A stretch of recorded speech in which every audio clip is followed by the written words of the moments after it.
Bom dia a todos. Hoje vamos iniciar mais um encontro síncrono, né, do curso do módulo 8, da turma 2, agora de junho. E esse encontro terá como temática central a avaliação e o acompanhamento da aprendizagem, com foco no desenvolvimento do estudante. Portanto, é um tema, avaliação, um tema polissêmico, pela natureza da atividade, né? A gente tem várias concepções do conceito de avaliação, bem diverso e é muito rico. Portanto, isso permite várias estratégias, várias abordagens, várias maneiras de evoluir o aluno, né? E o importante sempre aqui tenta trazer na formação do professor exatamente o desenvolvimento da capacidade dos docentes, né? Compartilhando suas experiências, para que esse docente ele consiga ter essa performance de observar o fenômeno da aprendizagem ocorrendo no aluno, né, e, obviamente, de maneira periférica, trabalhando nas atividades que permitem que esse fenômeno ocorra, né, com o aluno, ele consiga desenvolver essa aprendizagem e a gente consiga ver, possivelmente por evidências, né, por indicadores que a gente normalmente utiliza, né? O mais conhecido, como todos nós, é a nota, né?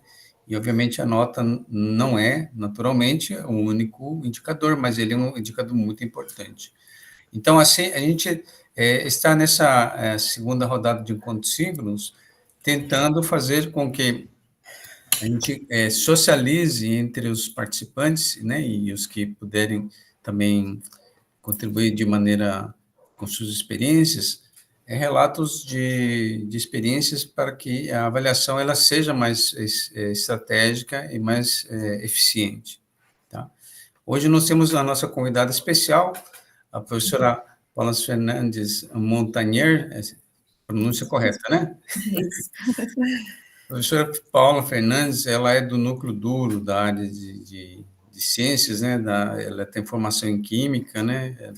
Mestrado, doutorado, então ela é como nós, pelo menos eu sou também formado na área de engenharia, controle de automação, não tenho formação pedagógica, mas temos muita experiência fazendo vários testes, né, inclusive publicando esses testes para poder disseminar como a gente consegue contribuir, né, a partir das nossas experiências e das leituras que a gente faz na área de pedagogia, na área de estratégias filosóficas de comportamentos, né, de aprendizagem, para que outros colegas também consigam se envolver, né? E grande pegada é exatamente essa, né? Então, a gente agradece enormemente a professora Paula e os presentes aqui, para que a gente possa fazer uma rodada de conversa, e eu passo imediatamente a bola aqui para a professora Paula, para ela se apresentar e fazer uma pequena um pequeno roteiro que ela organizou ali da sua apresentação, né? Para a gente fazer um debate. Uhum. Bom, gente, muito obrigada pelo convite. Muito bom dia aos meus colegas, né, de profissão. O professor Glauber me convidou há umas 2 semanas, numa reunião de NDE que a gente estava tendo, porque eu vou ser a próxima professora a assumir uma disciplina certificadora. Então, aqui em Dois Vizinhos, eu sou de Dois Vizinhos, né? Nós começamos o curso de Engenharia de Bioprocessos há 3 anos, mais ou menos, na nova matriz por competência. Não sei se vocês trabalham com alguma coisa parecida com isso, mas Dois Vizinhos assumiu as matrizes de competência, né, no novo PPC do curso. E aí agora, pela primeira vez, eu vou dar uma disciplina junto com uma engenheira de bioprocessos, eu sou química, e a gente vai compartilhar uma disciplina no 8º período, né? Então, só para quando eu cheguei na UTF há 10 anos atrás, né? Eu cheguei em 2015 na UTF-PR, eu, como química, dando aula para um curso de engenharia de bioprocessos e biotecnologia, me senti um pouco perdida porque não era o meu curso, né? Eu não dava aula para química, eu dava aula para engenharia de bioprocessos. E antes de vir para cá, eu dava aula na UEM, e na UEM eu dava aula para o curso de engenharia química, para o curso de química e para o curso de farmácia. Então, quando eu cheguei aqui, as primeiras turmas que eu peguei, acredito como a gente chega todo mundo chega assim, eu dava aula para 4 cursos diferentes: agronomia, engenharia florestal, biologia e engenharia de bioprocesso. Todos na mesma disciplina, mas 4 cursos completamente diferentes. Agronomia e, enfim, né? Como eu sou da química, a gente, não sei a formação de todo mundo, mas aqui o pessoal da química, da matemática e da física sofre um pouquinho, né, professor? Porque a gente é os que mais apanha ali nos primeiros períodos, alunos não gostam, enfim. E a química analítica, que é a minha área, quando eu cheguei aqui, eu dava a química analítica para 4 cursos diferentes. Então, eu digo que a primeira vez que eu pisei em Dois Vizinhos e a minha primeira entrega foi desastrosa, né? Porque eu tive 80% de reprovação em uma das turmas. Por que isso? Porque eu achava que eu estava dando aula para química, né? Então, eu fui lá e dei química analítica com todos os requisitos de um químico. Até que eu entendi, né? Eu falei, opa, peraí, né? Peguei pesado, né? Então, vamos refazer o negócio e fui atrás de entender um pouco o que eu precisava fazer para aquilo tudo se desenvolver. Então, gente, o que eu aprendi ao longo dos 10 anos de UTFPR? Em termos de avaliação, eu tentei várias estratégias diferentes. E tentei estratégias, inclusive, no qual eu me prejudiquei. Chegava em final de semestre, eu tinha pilhas de relatório para corrigir, eu tinha pilhas de prova para corrigir, eu tinha pilhas de relato para corrigir. Eu falei, peraí também, né? Eu preciso inventar uma forma de ajudar o aluno, mas também para que eu consiga fazer essas entregas mais pontuais, né? Então, depois de muito debate, inclusive com o Glauber, que me ajudou muito a entender um pouco, eu consegui organizar as disciplinas que eu chamo, né, e o Glauber me ajudou a entender o que seriam meus 4 temas de estudos principais, né, e foi aí que a coisa começou a andar muito melhor, né. Então, hoje, a minha disciplina ela é dividida em 4, minha não, né, a química analítica é dividida em 4 tópicos principais. Não sei se alguém aqui é químico, professor, não sei se tem algum químico, não?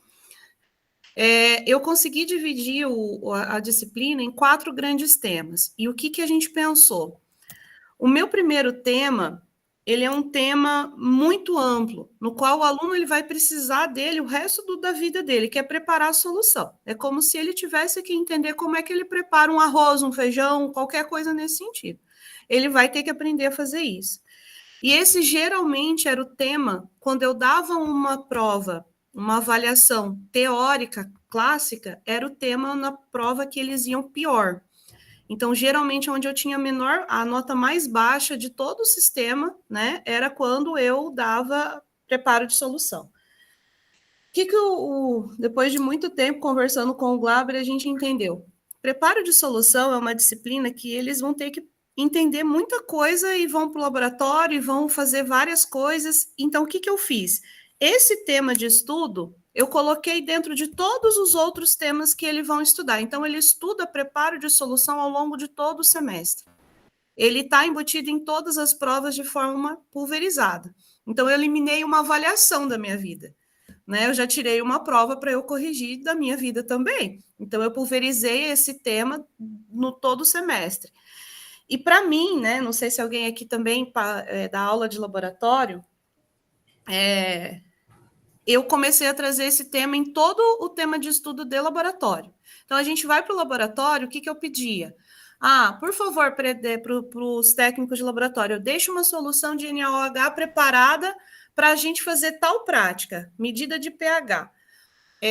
Eu comecei a falar, não, quem vai preparar essa solução são os alunos, são eles que vão preparar. Esse tema vai estar em toda a aula. Então, eles preparam solução para fazer o estudo do tema seguinte. Então, eu consegui pegar esse tópico e pulverizar durante todo o semestre. Isso facilitou para mim e facilitou para eles. Mas ainda assim, eu precisava entender, e eles precisavam entender, porque eu escutava muita reclamação. Isso foi um ponto muito positivo também.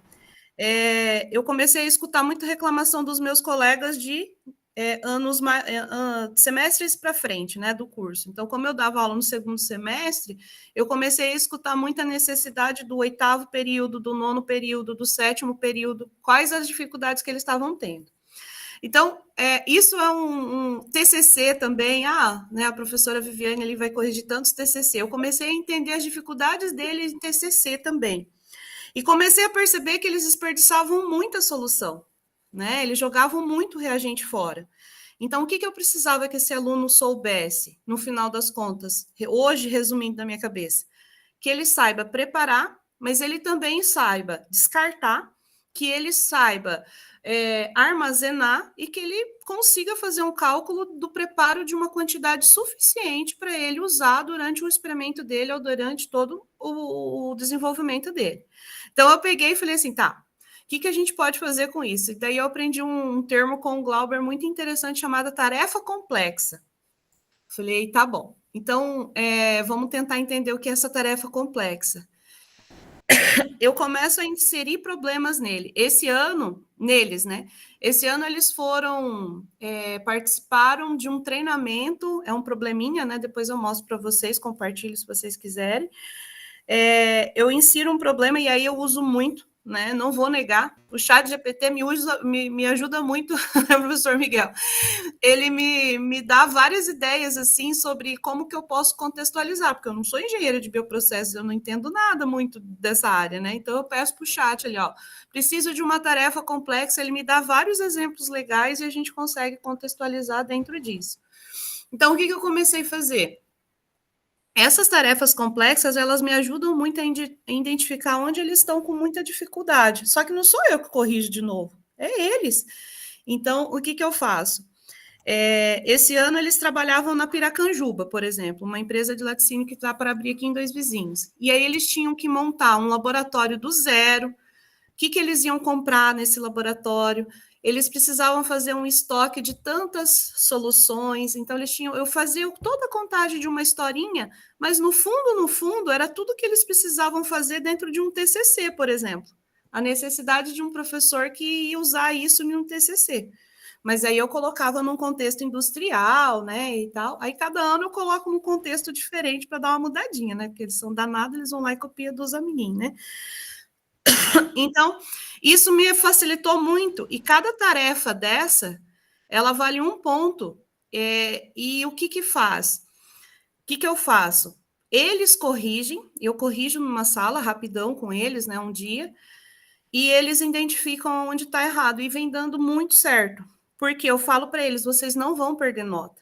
Vocês podem ficar tranquilos, é para a prof saber aonde vocês estão errando. Então, eles têm 2 entregas, isso tem facilitado a minha vida demais. Então, eu marco uma data para eles me entregarem, por exemplo, dia 4/7. Eles vão me entregar essa tarefa. E aí, eu dou uma olhada, mas no dia 5, na próxima semana, eles vão corrigir essa tarefa. E aí, eles têm a possibilidade de refazer isso e me entregar novamente. Então, isso já é uma reavaliação. Eu não preciso dar esse ponto na reavaliação lá na frente, no final do semestre, onde está todo mundo guslepado, né? Então, o que eu faço muito? Eu aprendi a ter 2 datas de entrega, e aonde a segunda data, ela conta como reavaliação, né? Então, essa nota, ela já não faz parte mais da reavaliação deles. Eles já têm a chance da reavaliação durante o semestre. Ele corrige a tarefa, entende onde ele errou, enxerga onde ele errou, refaz o processo e me entrega de novo a nova versão. Aí a nova versão é a nota dele, e esse ponto já é reavaliação.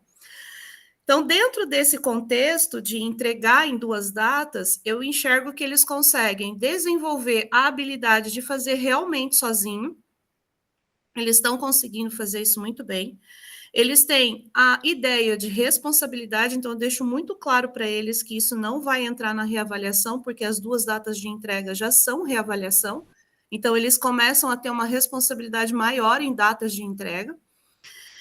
Eles conseguem ter uma visualização do erro dele muito claro. Então, prof, sei que eu estou errando aqui na parte de mol por litro, né? Que é uma unidade muito comum para a gente. Então, é aqui que você tem que estudar mais. Então, essas tarefas complexas geralmente são um pouquinho antes das avaliações teóricas tradicionais, né? Que a gente faz sempre ali, que sempre tem uma, né?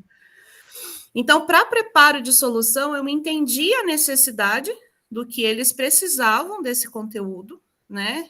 Entendendo que tudo fazendo o quê? Escutando as dores dos professores que precisavam desse conteúdo e vendo o quanto isso era prejudicial para eles, porque realmente era maior reprovação. Então, eu pulverizei durante todo o semestre. Eu consegui pegar esse conteúdo e jogar durante o semestre inteiro, junto com essas tarefinhas complexas que foram desenvolvendo eles assim, bem legal. Né? Então, esse foi o primeiro passo do conteúdo que para eles era o mais difícil, né? E colocando sempre dentro de laboratório. E teve um resultado bem significativo, tanto para eles quanto para mim. Facilitou muito a minha vida no sistema de 2 entregas, né? Que aí evita aquele acúmulo de avaliação lá no final do semestre, pelo menos uma parte, né? E aí eu precisava entender, bom, o primeiro conteúdo eu consegui encaixar ele muito bem. Vamos para o segundo, isso de uma única disciplina, né? Aí o segundo, que era uma parte mais teórica, eu comecei a entender também o que ele precisava daquela parte teórica. Dentro daquilo tudo, para química, para mim, aquele conteúdo era de um ano inteiro. Então eu consegui entender os pontos principais, que eram 3. Então, 2 muito teóricos e 1 muito prático. Então, eu comecei a pensar, e uma coisa que eu gostei bastante de fazer nas avaliações fazer o cálculo do exercício errado, porque os meus gurizinhos vão ser engenheiro, né? Então, eu pensei comigo, bom, além dele fazer certo, ele tem que identificar um erro. Isso era uma coisa que eu queria que ele desenvolvesse. Então, eu comecei a desenvolver cálculos errados, né? Então, até os alunos brincam comigo, prof, lá vem teu estagiário de novo, porque daí eu faço um contexto lá. Você tem um estagiário, e você precisa corrigir, e tal, ou você é monitor de uma disciplina e precisa fazer uma correção. E aí isso é muito legal, porque daí o contexto do exercício tem pontos errados, e ele tem que me explicar e achar os pontos que ele errou. Então, ele calculou vou falar em termos mais da minha área, né? Ele calculou um pH errado, ele tem que identificar, aqui ele aplicou o conceito errado, aqui ele aplicou a fórmula errada, e assim ele vai identificando todo o erro e explicando para mim. E aí depois ele tem que refazer o exercício certo, claro, né? Então, os alunos até brincam. Prof, quando eu não sei fazer, eu falo que tá certo. Eu falei, bom, a chance do exercício estar certo é muito pequena, né? É óbvio que o exercício vai estar errado, você tem que achar o erro, né? Então, isso é uma coisa que, para teórico, para coisas mais teóricas que eles vão aplicar, vão fazer uma aplicação, é muito legal, porque daí eles começam a entender a real aplicação daquele conteúdo.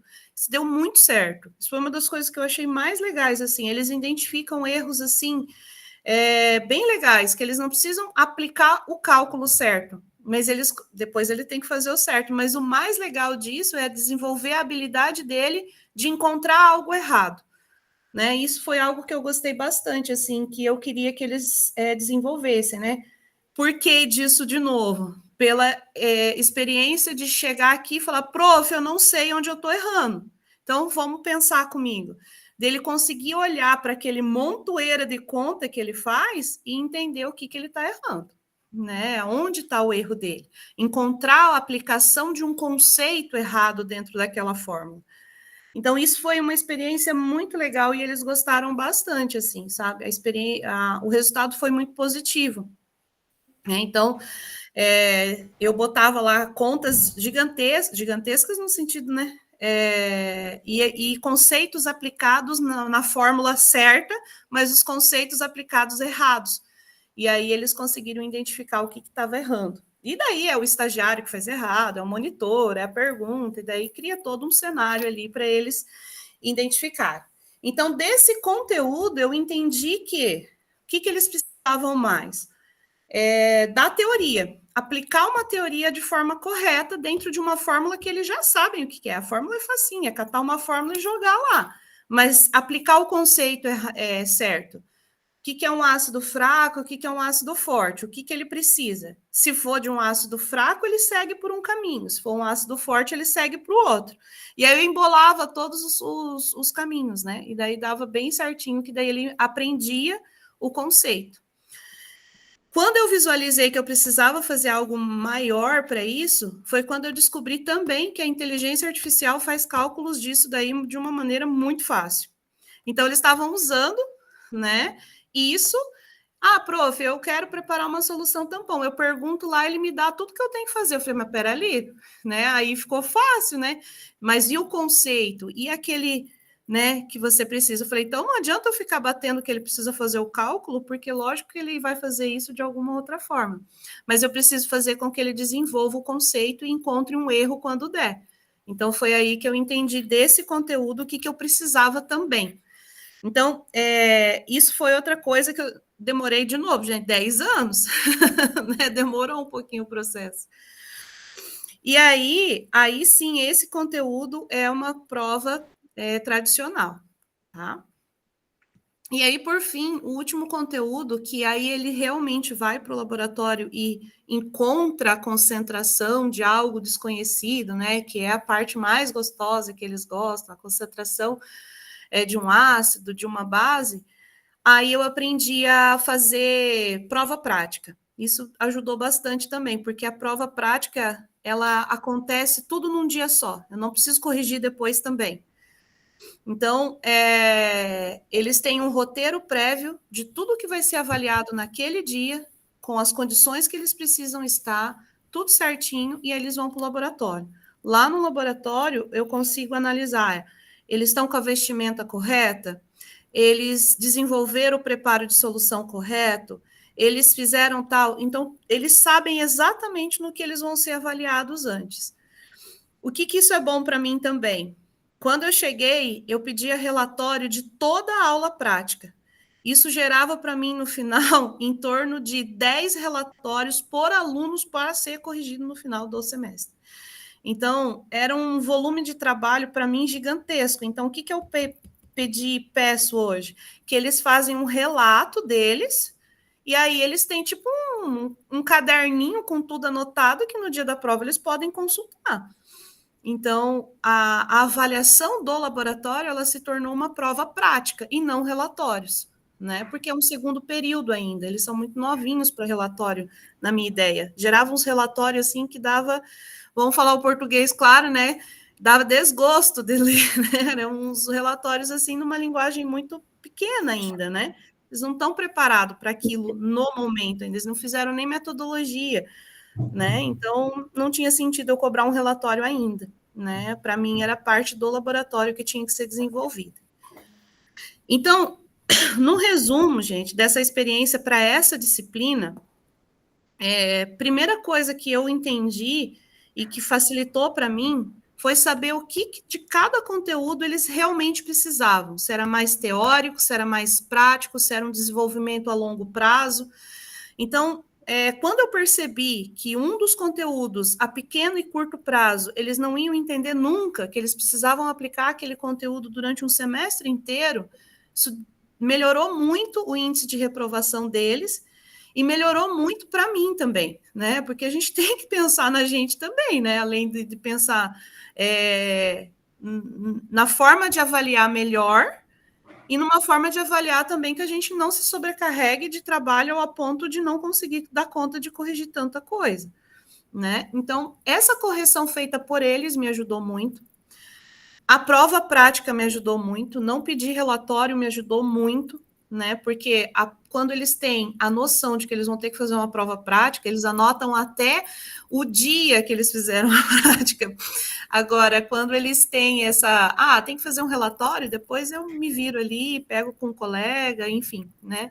Então, isso diminuiu, assim, bastante o volume de coisas que eu tenho que corrigir. E isso aumentou muito o que eu mais tinha vontade neles, que é 3 percepções principais. A responsabilidade de entregar nas coisas no tempo, porque se eles não me entregar na data, eles perderam uma reavaliação, eles não têm chance para que eu corrija e eles refaçam, isso é muito bom. da prova tradicional ali que eles escrevem, eles conseguiram desenvolver uma habilidade de que eu consigo encontrar erros dos outros, não meus, então isso é bem legal para a formação deles.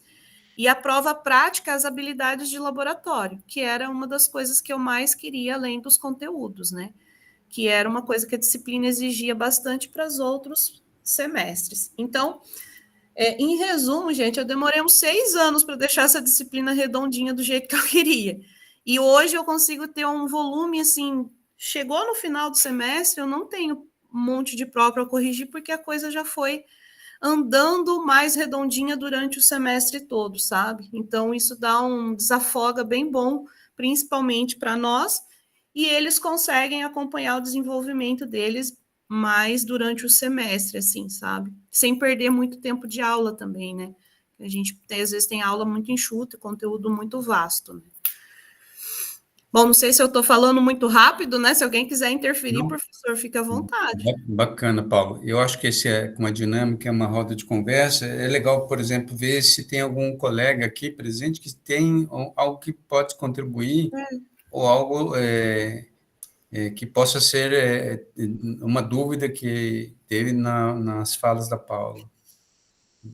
Se que a Viviane tem mais tempo de experiência, que ela falou da outra vez, ela comentou que ela já estava um certo tempo nas aulas, já estava trabalhando em outros lugares. Lincoln, Rafael, Priscila, fiquem à vontade, tá? Se quiserem Tá fazer bom, algum obrigado. comentário. Não, eu gostei do relato da professora Paula referente ao acúmulo de documentos para corrigir, porque eu no primeiro semestre, quando eu ingressei, eu tomei a abordagem de fazer uma prova totalmente, as avaliações totalmente descritivas para mim poder verificar o grau de desenvolvimento. Acho que a gente vem do doutorado com uma linha muito de pesquisador e aí tu fica longe do nível da graduação inicial. E aí eu queria que eles escrevessem, né, o máximo, desenvolvessem ideias, e aí isso gerou 2.000 provas para corrigir num intervalo, assim, de poucos dias, né? Então, foi uma abordagem que o intuito era positivo, mas operacionalmente ela ficou impraticável, né? Daí eu fui tendo que mudar, apesar do objetivo na época ser nobre, para mim, né, no caso, ficou muito complicado. E aí também a capacidade deles para o semestre que eu tinha, para o semestre que eu estava dando, ministrando as disciplinas, não condizia, então eles desenvolviam um pouco. Então eu acabei mudando a abordagem, mas eu me identifiquei nesse processo de gerar muito, muito material para ler, né? E na verdade, às vezes tu não contempla o objetivo. Tua área é qualquer, Lincoln? Eu sou da agronomia. Ah, bacana. Essa é a gênese do docente, né? Ele entra, como diz, queimando pneu, ele começa a criar muita atividade, né? Bacana. E o duro de criar muita atividade, né, Lincoln, que eu comecei ali, no primeiro semestre eu quase enlouqueci, assim, de tanta coisa, porque além de tudo, eu criava relatórios de todas as aulas que eu fazia, toda aula eu tinha que fazer um relatório, o aluno tinha que me entregar um relatório, e além dele me entregar um relatório, no início de cada aula prática eu ainda dava um pré-teste. Ou seja, não contente com o relatório, eu gerava 2 atividades para corrigir de uma aula. Imagine, isso é desumano, porque a gente inicia ali com, né, a carga horária, não sei, mas é em torno de 10, 12, às vezes 15 horas, né, dependendo quando você começa ali, né, e aí com cada curso diferente, eu tinha aluno que chegava para mim e falava assim, prof, você corrigiu minha prova? Eu falei, primeiro, quem é você? Segundo, de qual curso você é? Porque eu já não estou identificando. E aí eu tinha uma mesa gigante separada por atividades, era caixas e caixas. Eu falei, meu Deus, nunca mais na minha vida eu faço isso. Né? Paula, deixa eu ver aqui, a Viviane pediu a palavra. Pode falar, Viviane. É interessante o que a professora Paula falou, da questão de que a gente muitas vezes esquece o nível de maturidade que os alunos estão em relação à formação, né? Porque, assim, por exemplo, eu tinha uma disciplina, né, que agora na grade nova eu pedi para colocar mais para o final do curso, que era a disciplina de genética. E essa disciplina era dada no segundo período. Então, no segundo período é o primeiro ano. Então, o aluno, a maioria dos alunos tinha acabado de sair do ensino médio. E é uma disciplina, né? A genética já é um tanto difícil para os alunos, ainda mais que envolve cálculos. Então, eu também fazia assim, umas avaliações, todas descritivas, com os cálculos, e eu imaginava que os alunos tinham que ir bem naquela disciplina. Viviane. Mas eles não iam bem. E por quê? Primeiramente, eles não conseguiam escrever. Então, como o professor Lincoln colocou, eles não tinham capacidade de fazer uma redação, né? Que para minha ideia eles tinham que ter, né, essa capacidade de fazer essa redação interessante. E ainda eles tinham dificuldade com os cálculos. Então, realmente, o rendimento dos alunos era muito baixo, porque, na verdade, eles não estavam preparados, né, para ter aquela disciplina naquele momento, que estava no curso, né, muito no início do curso, e outra que ainda eles não tinham a maturidade, porque eles tinham acabado de sair do ensino médio. Então, daí eu até me perguntei, nossa, mas eu dei aula, né, dei aula por 11 anos no estado e eu sei qual que é a realidade da educação básica. Então, realmente, esses alunos não vão conseguir fazer essa prova desse jeito. Entende? Porque eles não têm maturidade para fazer. Nunca fizeram uma prova assim na educação básica. A gente imagina que só um ano deles, um ano de transição, né, que eles passam da educação básica para o ensino superior, eles já são capazes de desenvolver algumas atividades, mas não são, né? Então, eles têm que ter esse processo formativo antes, para depois a gente ter, né, nas disciplinas mais finais do curso, aí sim, a gente cobrar desse aluno ter essa capacidade de redação, né? Então, são alguns equívocos que a gente acaba cometendo no início, né? Mas que a gente corrige daí, como a professora falou, né? Com outras atividades que proporciona ao aluno autonomia, né? E que ele consiga daí, aos poucos, ir adquirindo as habilidades que a gente espera, né? Para um aluno que vai ser formado no curso que a gente está lecionando, né? Então, isso é bastante importante. Isso Bacana. mesmo. A fala da Paula, ela revela muitas coisas assim, que fiquei com vontade de abrir, mas é muito interessante a questão da percepção que ela teve da evidência da autonomia do aluno, começar a policiar o prazo, que isso, digamos, é um ponto profissional mais crítico hoje nas indústrias, né? A gente perde muito cliente porque o prazo estoura, o contrato entra em termo aditivo, porque tem que aumentar o orçamento. Então, muitas vezes o prazo é uma percepção que eles entendem somente quando estão lá no mercado. E aqui na sala de aula, a gente fazendo essa experiência, Paulo revelou muito bem como eles começaram a observar que se ele perdesse aquela atividade no prazo, eles não podiam fazer recuperação. Então, já começou a criar uma certa autonomia, né? Um pouco, claro que sinalizando uma penalização, mas é uma prática que se constrói. Antes de passar a palavra para a Priscila, isso foi uma das coisas que eu mais entendi, assim, a responsabilidade de estar no início de período, né, Viviane? Talvez você tenha percebido isso também.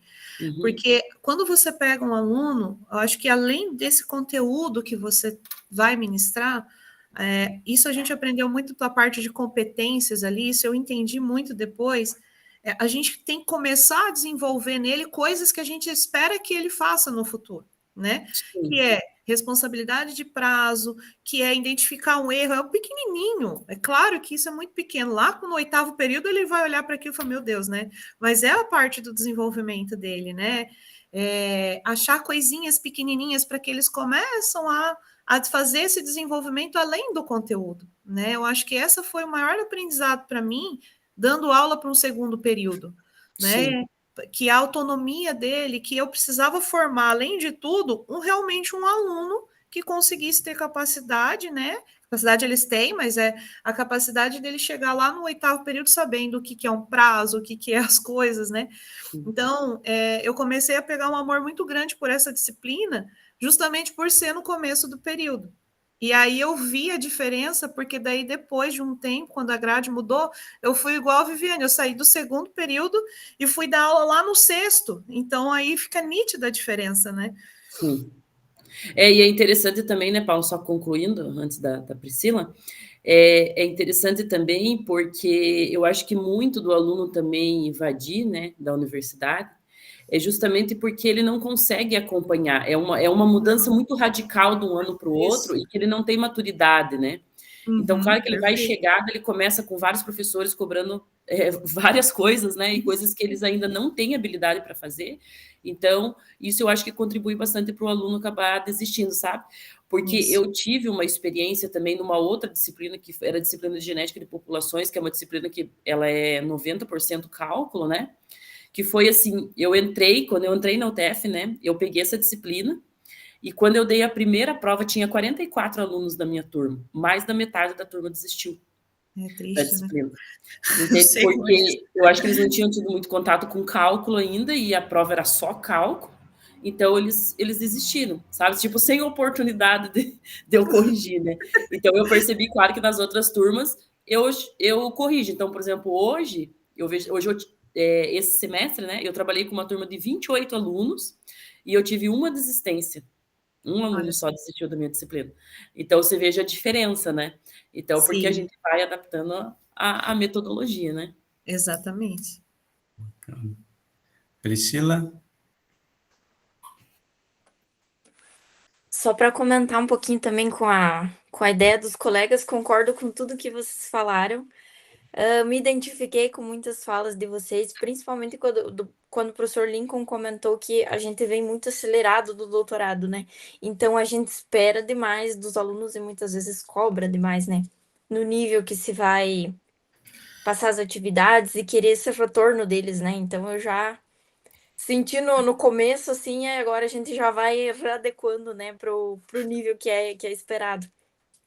E aí eu estava trabalhando com disciplina sempre do 8º, 9º períodos, e nesse semestre acabou acontecendo um acidente com um professor, e aí eu precisei assumir a matéria dele do 4º período. Então foi de última hora, assim, na semana que começou a aula mesmo, e aí eu vi Eu tenho a minha filhotinha aqui atrapalhando, desculpa, gente. E aí eu senti essa dificuldade de... Só um minuto. Deixa eu fechar aqui. Quem sabe faz ao vivo. Não, e uma das coisas de avaliação que eu mais aprendi mesmo é que existem técnicas de avaliação muito legais. Só que se você tem uma turma de 44 alunos, Lincoln, não faz não, porque você depois sofre que nem um... Desculpa, perdão. E aí eu notei essa dificuldade de estar trabalhando com os alunos do 4º período. E me identifiquei com o comentário da professora Paula, porque eu trabalhei com eles a disciplina de Materiais de Construção 2, que a gente está finalizando agora, então é bastante coisa prática. E aí, claro, os relatórios de aula prática. E aí, como a professora comentou, o primeiro relatório foi assustador, o nível de escrita dos alunos, né? Então, eu sentei, conversei com eles, né? Mostrei o que estava legal, o que precisava melhorar nesse sentido, mas realmente é uma carga de trabalho muito alta, você corrigir individualmente todos os relatórios do semestre todo, né? Então, achei muito boa a tua ideia de fazer essa avaliação prática e deles fazerem um relato, né? Porque eles fazem isso, na verdade, para fazer o relatório, né? Mas aí você consegue avaliar de uma forma diferente. Então, eu achei muito boa a tua dica. E também a questão de o que esperar desses alunos, né? Então, era uma turma, assim, pequena, de alunos muito isolados, de alunos que não participavam, e que muitas vezes eu acabei percebendo que não estavam identificados com o curso ainda. E aí, né, naquela tentativa de fazer a turma participar um pouquinho mais, de tentar se inteirar, eu falei, eu vou fazer uma visita técnica com esses alunos. Né, era o conteúdo de agregados, eu falei, vou levar esse pessoal para um britador, para ver o porquê que a gente está fazendo esses ensaios, e aí ficaram, nossa, prof, a gente não fazia ideia de que tinha isso, né, é a primeira visita técnica do curso que a gente está fazendo, então foi importante, assim, para mim entender o nível dos alunos e o que cobrar e o que esperar deles, porque muitas vezes a gente tem essa visão de que o aluno precisa estar naquele nível que a gente espera, mas ele nem conhece o curso ainda.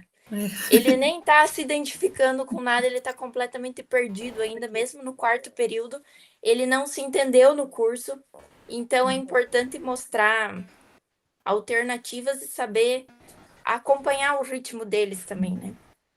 Priscila, qual curso? É o Civil? curso de engenharia civil. Deu para identificar rapidamente, mas é bacana. Assim, o que eu acho que é muito importante pontuar nesse momento é que a estrutura, a arquitetura que nós temos hoje nos cursos de engenharia que estão por competência, ele tem vários paradigmas interessantes que a gente precisa pontuar. Por exemplo, a Paula levantou muito bem a questão do tema de estudo. O conceito de tema de estudo para o docente é muito importante. Tanto é importante a questão de trabalhar o conceito que a Paula observou, olha, os meninos não estão entendendo o conceito, e o conceito não está sendo levado. E quando vai para o mercado de trabalho, o conceito, às vezes, nem passa perto das coisas que estão fazendo. Então, o conceito de tema de estudo, para nós, é muito importante como professores. O conceito de tema de estudo é você identificar blocos de informação que tenham, você tenha condições de trabalhar de maneira profunda e observar com tempo suficiente se ocorreu a aprendizagem numa heterogeneidade enorme de pessoas. Então, esse, digamos, é o conceito mais importante que a gente precisa resgatar quando a gente lê um PPC, pega uma disciplina nova, está preparando um planejamento, né? Então, a avaliação, ela perpassa de maneira periférica, mas, assim, a questão do conceito de tema de estudo, que acompanha a avaliação, que é o nosso tema de hoje, ele é um conceito que passa, às vezes, muito fragmentado, porque a gente não está acostumado ainda, como docente, a gente pega o sumário do livro, traduz isso para uma ementa, já não faz mais isso, a gente espera que não faça isso, mas muitos cursos ainda pegaram o tema de estudo e transformaram o tema de estudo como se fosse o sumário do livro também. E aí, quando vai fazer atividade, vê aquele monte de relatório, um monte de exercício, e não dá tempo dele dar o feedback. Então, quer dizer, o conceito do tema de estudos foi destruído ali. O professor não consegue ter o tempo que tem que dar um tempo de tantas horas, X, para aquele tema de estudo, para dar tempo de eu trabalhar com aquele grupo, às vezes um grupo enorme, com 40 pessoas, não dá tempo de dar o feedback. Então, e começa a rolar aquele monte de currículo oculto, né, que a própria Paula descreveu ali. Tem coisas que ela não planejou, começou a fazer, e esse currículo oculto, ele acontece sempre. Nem a gente tem que evitar, ou talvez passar isso para o NDE, né? A Paula agora faz parte do NDE, ela vai poder jogar essa semente lá. Olha, nós temos muitas disciplinas que estão com conteúdos que estão ainda muito grandes, e pode ser que a gente precise redesenhar os tempos, os conteúdos, de tal forma que não prejudique a cadeia, né, de formação do aluno, mas que também esse conteúdo seja real, não seja possível de atrapalhar, né? Exatamente, professor Miguel. Acho que o dia que eu consegui, né, ter a maturidade, né, eu não tinha muita experiência, gente. Eu tive 1 ano de docência fora da UTF, né, antes de chegar aqui. Eu dei aula na UEM e no Sesumar, em Maringá, antes de vir para cá, mas foi 1 ano. Era a minha única experiência como docente, né? E quando eu consegui dividir em tema de estudo e entender o que eu esperava de cada tema de estudo do meu aluno, eu espero que ele faça isso, eu espero que ele aprenda isso, que ele entenda isso. Isso resumiu a minha vida em 1000%, assim, facilitou para eles e facilitou principalmente, né? Eu acho que a gente tem que pensar no conjunto da obra, né? Tanto o aluno quanto o trabalho do docente também. Né, é fazível, como diz a minha mãe, né? Isso é fazível e executável, né? Então, isso me ajudou muito nessa disciplina inicial ali, né? Que eu vi que era onde a gente tinha, como a Viviane falou, assim, a gente desaparecia os alunos, sumiam, ia embora, né? Nunca mais. E aí isso é muito ruim, porque ele não teve, como a Priscila falou, ele não teve nem a chance, né? A gente não teve nem a chance de falar para ele, olha, filho, é legal o curso, é só um negocinho que deu errado, né? Vamos para frente aqui. Né? Então, foi muito, muito... Hoje eu não gostava dessa disciplina de jeito nenhum, por mais que era a minha formação, mas hoje eu gosto muito dela, vejo que ela contribuiu bastante, os alunos gostam, né? O negócio cresceu, né?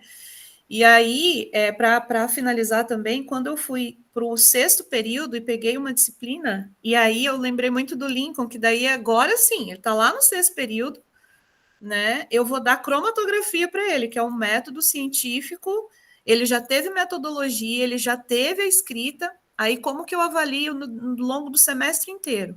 Uma prova, um seminário e um relatório. É a minha avaliação para uma disciplina de 30 horas, né? Então, eu tenho 3 avaliações.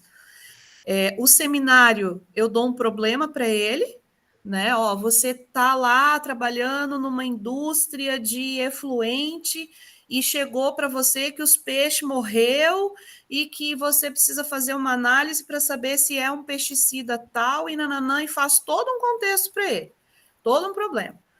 Qual que é o meu objetivo dessa disciplina? Que ele saiba ir para a literatura, procurar um artigo, agora ele já tem mais maturidade, procurar um artigo científico, para ele entender como que eu faço a análise, explicar para o colega a técnica, o equipamento, eu já expliquei para ele. O que eu quero é que ele vá para a literatura, que ele entenda a técnica, que ele me dê um seminário e apresentar, aí vem todo o contexto, né? Daí sim ele faz uma apresentação que você olha e fala, ah, não, né? Tá legal aqui, né? Opa, tá melhorando.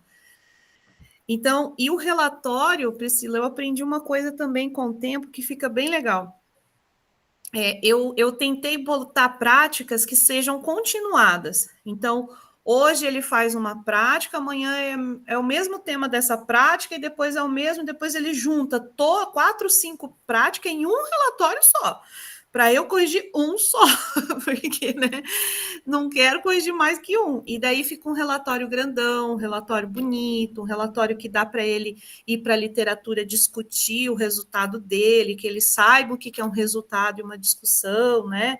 Que ele saiba fazer uma planilha, um gráfico, né? Que ele tem essas condições, né? De fazer isso.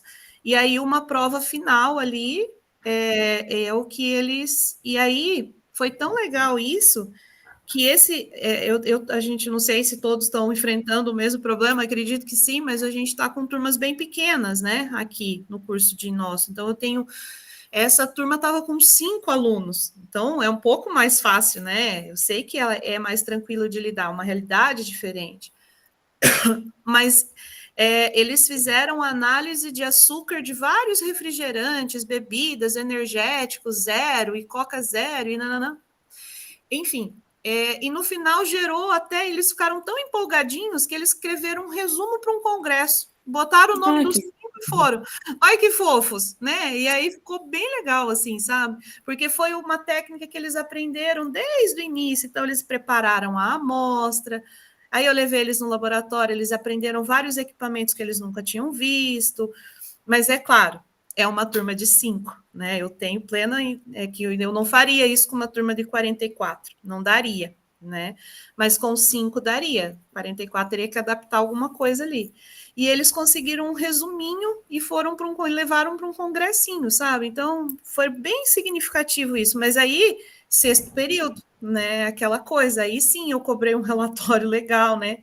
Então, isso tudo demorou um tempão para eu conseguir enxergar, né? E me ajudou muito, porque, de novo, gente, eu acho que a gente tem que pensar em avaliar o aluno e não se matar no final do semestre, né? Então, isso foi muito, muito, muito legal, assim, muito, muito bom. Hoje eu consigo ver as disciplinas com muito mais calma, final do semestre não está tão desesperador, então, é bem bom, foi muito bom, assim.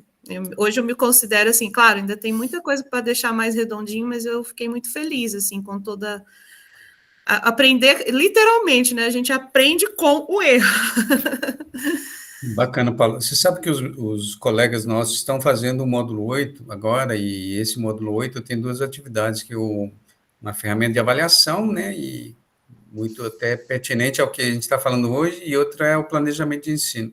E, obviamente, no planejamento, ele coloca também as abordagens metodológicas de ensino, planejamento da aula, e também como ele vai fazer a avaliação. E como você mesma nos deu um exemplo muito legal, a avaliação ela é dinâmica, cada semestre você descobre uma maneira diferente, 3 temas viraram 2, mais ou menos, entre aspas, e muita coisa acaba virando currículo oculto, que o NDE pode absorver e atualizar, às vezes, a disciplina, que é Sim. bem melhor a disciplina de uma maneira, às vezes, mais integrada, né? Porque você pegou um tema inicial que acabou sendo integrado nos 2 seguintes. A pergunta que eu queria te fazer, não sei se você consegue, dessa percepção que você teve, na tua opinião, o planejamento de ensino, ele é, hoje, uma letra morta ou ainda é possível fazer toda essa atualização que a gente coloca na prática mesmo, real, da disciplina, no planejamento de ensino, tanto na questão da avaliação, da metodologia, e como isso poderia estar sendo colocado, já que você também faz parte do NDE? Professor, eu vou ser muito sincera, assim, no começo eu falei, não, o planejamento de ensino está na minha cabeça, não preciso colocar em lugar nenhum. Ele está aqui, eu sei que eu vou fazer. Não, pera, né, eu acho que o planejamento de ensino, ele tem que ter principalmente, é possível fazer, mas eu acho que ele tem que ter o que eu espero de cada aula, o que eu consigo de cada avaliação. Então, se eu entendi bem a tua pergunta, professor, sim, é possível. E eu acredito que o planejamento de ensino, ele teria que ser algo um pouco mais dinâmico, porque a gente faz, disponibiliza e nunca mais mexe, né? E se mexer ainda quase que está sendo ilegal mexer no planejamento de ensino. E não é, porque assim, ó, essa aula não vai dar tempo de eu fazer, eu vou ter que tirar ela, colocá-la aqui, ela é algo móvel, o planejamento de ensino é nosso, é do professor, e às vezes a turma não respondeu da forma com que você achou, como a Priscila disse, às vezes assim, eu percebo que a turma está meia aérea ali, não tem uma integração entre eles, pô, fazer uma dinâmica em grupo ali, né, vou mudar isso daqui para lá e para cá. Então, para mim, o planejamento de ensino ainda ele é muito estático, ele tinha que ser algo mais vivo, ele tinha que ser algo que eu conseguisse trabalhar melhor com ele, não ser aquelas caixinhas tão jogadinhas assim, sabe? Então, e ter temas lá assim, que como a gente disponibiliza para o aluno, a gente consiga mesmo escrever o que eu espero disso, qual é a tua habilidade nisso, o que dessa avaliação, né? O que é o teu conceito principal, o que você deveria e deverá, né? Como diz o Glauber, ele fala: você nunca fala que você quer, você vai fazer, né? Você vai conseguir fazer isso, isso, isso, isso. É esse o teu objetivo final, né? Você tem que chegar aqui, ó. Aqui é o bom, né? Então, tem que mudar um pouco, professor, porque eu acho que, de verdade, o nosso planejamento de ensino ainda ele não é suficientemente integrado e dinâmico para que a gente consiga fazer tudo isso. Eu tenho o planejamento de ensino que está lá no meu, né? Aquela que eu cumpro, e tenho o meu caderninho, que é o meu planejamento mais real, assim. Bacana, Paulo, porque, por exemplo, eu estou corrigindo agora as atividades dos colegas e eu percebo assim que, pela falta de tempo, mais por isso do que por outra razão, eles acabam pegando o planejamento que já está lá e não acabam trabalhando muito a questão eles têm um RA lá, porque eles copiaram do PPC, porque né, já vem isso pronto. E na hora que eu vejo, vou corrigir a parte da metodologia de ensino, aprendizagem, e na parte de avaliação, eu vejo que faltou tempo de colocar o que realmente pode ser melhor explorado, tá? Então, eu dou esse feedback, mas está valendo. Então, é uma coisa que apesar de a gente estar falando de avaliação, todas as questões aqui da estrutura, da arquitetura do plano do PPC, eles estão conectados, né? Por exemplo, o resultado de aprendizagem, o conceito de resultado de aprendizagem, temos que entender antes de poder explorá-lo melhor, né? O resultado de aprendizagem, ele tem uma sintaxe, a ementa, ela tem uma sintaxe agora, nessa nova versão, o tema de estudo tem uma nova sintaxe, tudo tem uma novidade que a gente precisa explorar bem, né? E o teu exemplo, assim, eu acho que foi muito espetacular nesse sentido de ver que a prática docente, além de ser muito dinâmica, ela é muito centrada na percepção que o professor tem do que ele está fazendo ali. E tentar sensibilizar o docente para que essa percepção que ele tem ele consiga colocar isso de uma maneira mais literal possível no planejamento, para que não somente os colegas que vão ler o planejamento em um outro momento, né, que a gente é sempre substituído, mas também que a gente possa ver, olha, eu fiz essa coisa que não ficou legal, mas do jeito que eu mudei aqui ficou melhor. Então, a gente tem uma história, né, como toda empresa faz sempre memória de documentos, né, tem a história, todo o processo de fabricação, ele tem que ter essa memória, senão ele vai repetir o erro. Então, nossos planos de ensino, eles têm que ser muito bem ajustados para que a gente possa ter essa memória viva, né, e a gente possa explorar isso melhor com os colegas que a gente quer dividir as nossas experiências. Muito bem, pessoal, o horário já está mais ou menos esgotado, e eu queria, então, já fazer o encerramento, agradecer novamente a professora Paula pela contribuição, Priscila, Viviane, Rafael, e o Lincoln também, todos aqui permaneceram até o final, e desejar boas atividades, não somente nas atividades do módulo 8, mas também nas disciplinas que vocês trabalham. Tá? Muito obrigado a todos. Obrigada, Paula. Muito bom ouvir você. Obrigada por contribuir. Imagina, eu que no agradeço. Compartilhamento das experiências, né? Que a gente aprende bastante, né? Eu que agradeço, gente, a oportunidade e desejo um bom final de semestre para todos os colegas, né? E se eu puder ajudar em alguma coisa ali no começo, tem as provas, até eu abri aqui as avaliações. Uma coisa que eu deixo para os alunos também é as provas no Moodle. A prova do semestre, eles ficam tão felizes, nem precisa se copiar do colega, não pede cola, não. Né? Tá ali no Moodle, vai lá. E aí a gente tem que usar as coisas que ensinaram, gente. Uma coisa maravilhosa é a inteligência artificial. Eu jogo mesmo ali, ó, falo, ó, eu preciso de uma questão parecida com essa, da prova anterior, e ele me dá uma questão completamente diferente, e o negócio tem que ser dinâmico. Se os alunos usam como dinamismo, que espero que usam bem, a gente também tem que usar bem, né? Então, eu agradeço. Olha, bacana, Paula, essa dica que você deu, a gente vai fazer vai trazer um professor do sistema para fazer essa discussão de engenharia de prompt. Eu quero fazer isso. Planejamento das aulas, a gente está usando muito isso agora. Sim. O aluno, 2 anos para cá, teve essa explosão de uso da IA. Isso, sim, no começo nos atrapalhou, mas já estamos usando a nosso favor. Tem que usar mesmo, ao favor. Isso mesmo, tem que aprender a usar de forma inteligente, é isso, né? Sim, isso. Ele me ajuda muito, falo, meu Deus, socorro. E agora? Como é? Eu não sei nada de bioprocesso, como é que eu contextualizo isso? Contextualiza aí para mim, daí eu mostro para um amigo para ver, ó, tá escrito algum absurdo aqui? Ele não. Então, vamos embora. Sim, tem que saber usar. A gente não tem como se esconder disso. Sabe quando que eu comecei a usar? Quando eu entrei, né? Eu peguei a disciplina de genética de populações, e como é uma disciplina muito de cálculo, né? Ela tem as modelagens para cada caso. Como era uma disciplina que eu dava, né? Eu tive isso na graduação, eu tinha dificuldade com os passos de álgebra.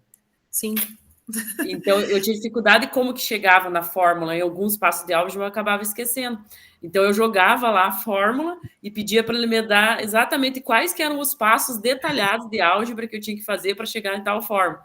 Nossa, uma maravilha. Daí eu pegava isso, colocava tudo nos slides, bem detalhado para os alunos, para eles entenderem também quais que eram os passos para chegar na fórmula.